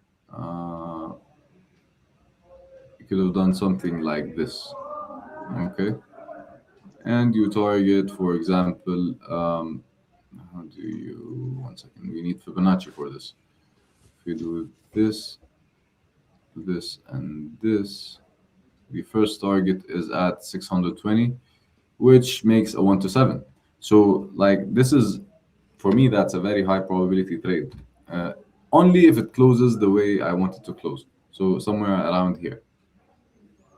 We still have 9 minutes to go, so everything can change. It might just like reject and close green now. Rajdeep, what do you think? On the chart, the recent bullish candle, like did the high got swept by this red candle? No, Can you see this? I was no. actually looking for the sweep of that high, and then if it had made the engulfing candle, I would have got in on the same trade. Yeah. But sometimes it does not do the sweep. That's why I'm not a very big fan of sweeps, because sometimes they make you miss trades. An engulfing candle is like, originally my strategy is, or my entry model is, whenever I see an engulfing candle, I just place my stops. If I want to be safe, I would place my stop here, which is above 700, right? And Yes. it would be a 1 to 2.5 risk reward. But since I have some room to move with profits I made during the week, I think it's safe for me to just like enter on the 50% retracement of this with stops above the engulfing candle, because that's a very big engulfing candle. It means, as I said in the beginning, that sellers out muscled the buyers. And now look at the 4 hours. Look how the 4 hours looks. Okay, so that's a rejection. That's a big rejection. On the 8 hours, yeah, it's respecting the trend line that's been going on for a week now. That's been intact for a week. So yeah, that's it. So good end to the live stream. Actually, we finally got a setup. We were waiting Yeah. for sell setups. Here we got one. So what would make you, Rosa? I'm going to stop sharing. And before we end the live stream, I want you guys to tell the viewers, how would you enter the your cells? What are you going to wait for to enter your cells here? I won't do any sellings now, but just because it's too extended to me in 1 minute. So Yeah. I miss the opportunity. So I just have to wait for buys. Okay. So you would buy the retracement, the 50%. Okay. What about you, Rajdeep? What are you waiting for? If this closes engulfing, I'll take a try, but I'm not very sure, like 50-50 trade. I'll risk down and I'll get in. Just because the high is not swept. Okay. So you would be more comfortable if you see a high sweep. Yes. Okay. 4 hours. 4 hour very bearish. So Yeah. And even it if I risk 0.5%, I'll get 2-3% of this trade. closes in 5 minutes. I'm going to wait for 630, and I'm going in with another, like, I don't know, a lot, maybe one lot with like $2,000. Yeah, that's a good risk reward actually.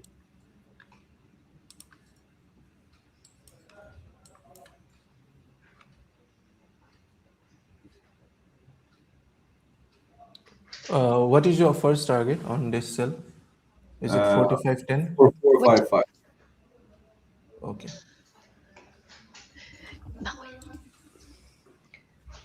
4455. Just because the number looks nice, like two doubles. 4455. It should go a little bit lower, but I just filter to the upside. So do you guys filter your stop losses and TPs? I mean, Yes. like, for example, if your stop loss is at 45, do you place your stop loss at 47 just in case of like widening spread or something? Yes, Yeah, I you do do. that. Yes, I do. What about you, Rosa?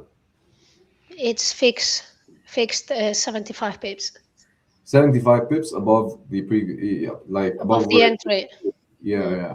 And it's plenty of room. If it goes beyond Yeah, 75, yeah, it's that's a lot. mm. Yeah, that would be a lot. That would be a lot. Some, what are you guys talking on the private? I mean, you don't even say anything out loud, please, because it's like that's what happens with translations. It's like So, juego que, what? We were talking Spanish. you tried to talk Spanish and you said something you shouldn't have. Yeah, yeah. Okay. Now I understood what's happening. When I saw the Spanish, I thought it was you, Rosa. Now I No, understood that Rajdeep is trying I to. would never say that on a live stream. I don't even know what it means. Pablo Escobar says it. Okay. Yeah, and read the translation. I am the fire that turns on what? Yeah. No. Oh, I told you. What are you speaking out people loud? like people below I 18 thought have. this was a gangster song. I didn't know it had this meaning. It's a trading channel. Exactly, that's a trading channel. That's way too exotic for a trading channel. Okay. I want to tell to save Rosa Rajdeep, when you guys wait for a setup even an hour or more, it actually hardwires me to wait for a setup and increase my patience not having moved is also move exactly. Rosa, where did you go? Your camera turned off. Yeah, you're I back. was, Wow, magician. Did you see how she came back? She was like, I'm here. I said nothing. she appeared. In today's live stream, between Rajdeep's comment translation and your trade, I'm just hyperventilating. So I need a few scalps. As soon as the live stream ends, I'm gonna scalp like 3 second trades just to feel relaxed. Yeah, you need the adrenaline. What's it called? Adrenaline rush. Mm. Even if it's not real. Uh-huh. It's a nice comment you made, Mesa. Yeah, having the patience to trade. Very, Um, very important, actually. Yes. I usually trade the London session, and sometimes I wait for 2 hours straight, just sitting on my on my desk with no trades. So even for a scalper, you have to wait the right moment, and yeah, it's difficult, and it builds patience.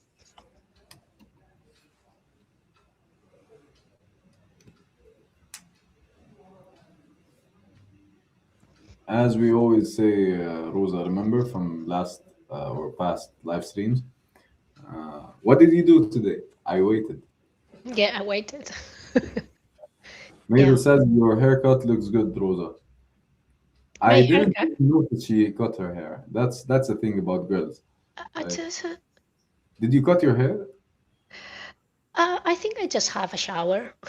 Yeah, No, I just got my hair, but just a little bit. Saif cut his hair. not a Yes. little. I cut a lot. Yeah, a lot. Yeah. Last week it was more defined, like too less. What is it? It was like very low. Eh? By the way, am I still yellow? Speaking of last live stream, bro, No, I like it is something. good. Something is off with my Rosa. You were not here last time. No. Do you think anything is wrong with my image? Like the camera settings, I think are different. Oh, really? You didn't notice anything? I didn't. No. Then great, we're good. Okay. No. I assume you both have a nice camera, so you can set the camera with different parameters. Yeah, but Okay. I don't do it for myself. Like a technical guy does it for me because like I'm old. I'm too old for it. I don't Um, If even you have a will camera. reduce the ISO, it will be more clearer. The Reduce the the ISO burst of light, 50 now. yes. It's 250, and it's one above 50 frames, and what's that? 2.8. It's What's aperture. Yeah, I don't know. If Rosa did not notice, Rosa, a girl, did not notice any difference, No. then it's fine. We're good. No, I did notice the haircut in the beginning, but I didn't say anything. I just Okay. And Rajdeep, I'll ping you so you guide me to buy a camera because I have the If you want, I can send you 1990s webcam. if So you want, I can send you the name of, like, I can send you a photo of my camera. okay. Maybe you can get one. It's a Sony, and it's I'm a also using a Sony. yeah. Okay, send me a link so I can have a look and well, I'll look at the price. That's what I'll look for. Yeah, it's not very cheap. No, no. So, like, prepare yourself emotionally to get. Yeah. No, but seriously, I think I need a change because my webcam, I think I've this webcam for 15 years, so Oh, I might change it already. Okay, so let me place my what's it called? Placing a new trade, Oh, placing an order. I mean, okay. Samuel just hit his TP. So 1:300. oh, congratulations, cheers, Yes. cheers. congratulations, my friend. So sell limit 630, stop loss is 49, and TP is 4455. So it makes it easier for me to even like remember.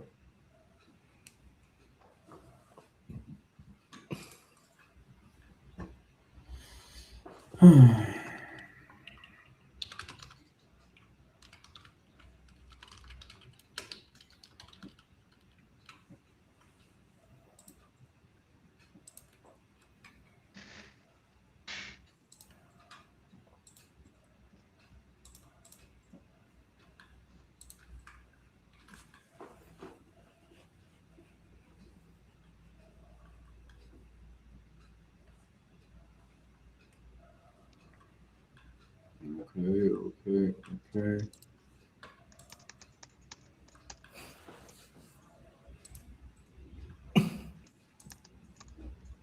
Price is moving to the 1 hour retest, 1 hour engulfing. Yeah. I have it I'm written also. my what's it called? My sell limit, and I'm waiting. So you and I both have the same entry criteria, I think.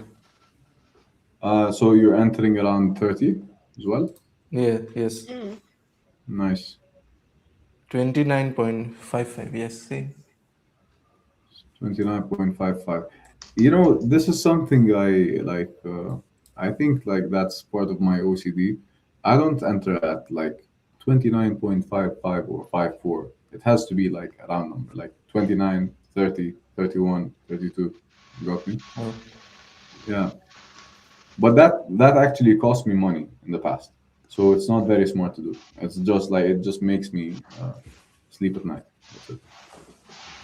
I closed the buy and I'm out. So Nice. Yes, yes.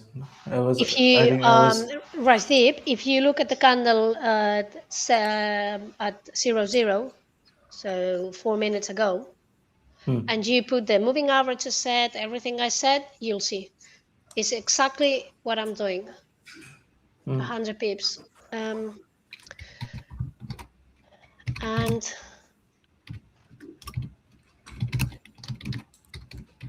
but this time there was no imbalance, right?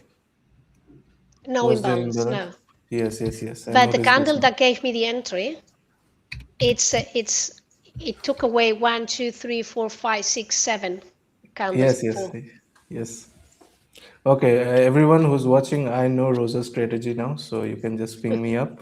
Yeah, it's fine. I mean, the problem is always just executing every single time the same, so it's fine. And it's Nice. when I do it on YouTube, it's free, so it's not.